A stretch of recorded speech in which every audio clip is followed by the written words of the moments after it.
Now we start with Australia. The New South Wales State Parliament will reconvene next week to discuss urgent gun control legislation following the deadly Bondi Beach shooting. Premier Chris Minns has announced the move as the state grapples with the aftermath of the attack. Lawmakers will also consider reforms to protest laws in the wake of this tragedy. Let's listen in. I'm also here to report that on the 22nd and 23rd of December, the government will call back the New South Wales Parliament to deal with urgent legislation that we believe is required pre-Christmas to keep the community safe and ensure there's unambiguous laws in place when it comes to public safety.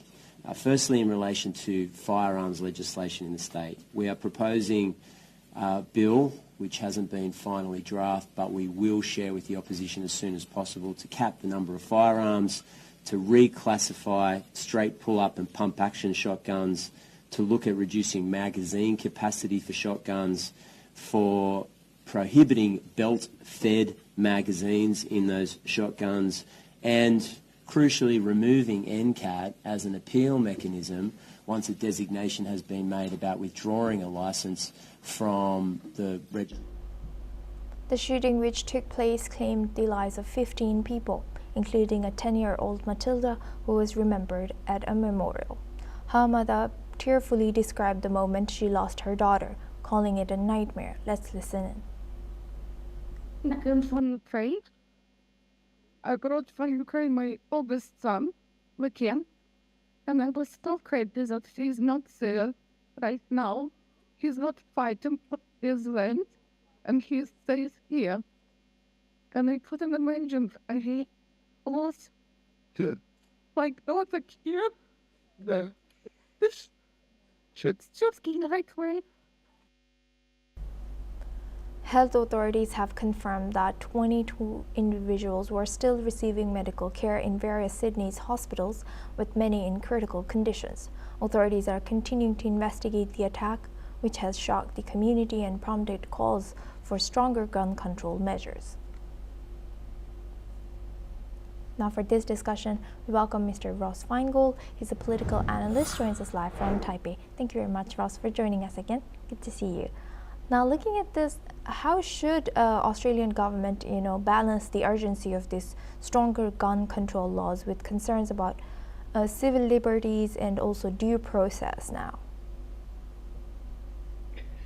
The reality is that Australia generally has strict gun laws, and that appears to be consistent with prevailing public sentiment, unlike, say, the United States, where there's still many people who believe that gun rights are enshrined in the Constitution, and the courts have largely endorsed that view in the United States. But Australia, like many other Western countries, does have strict gun laws.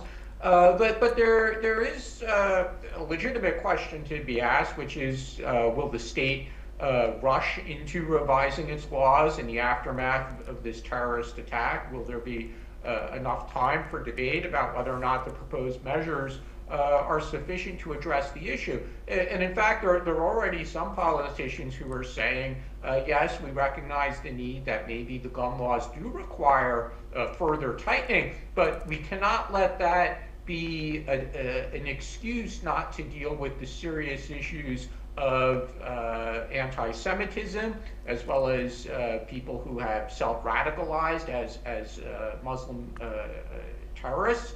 So there are other issues at play, of course, and this is not simply a matter that could be addressed by tightening the state gun laws. Yes, and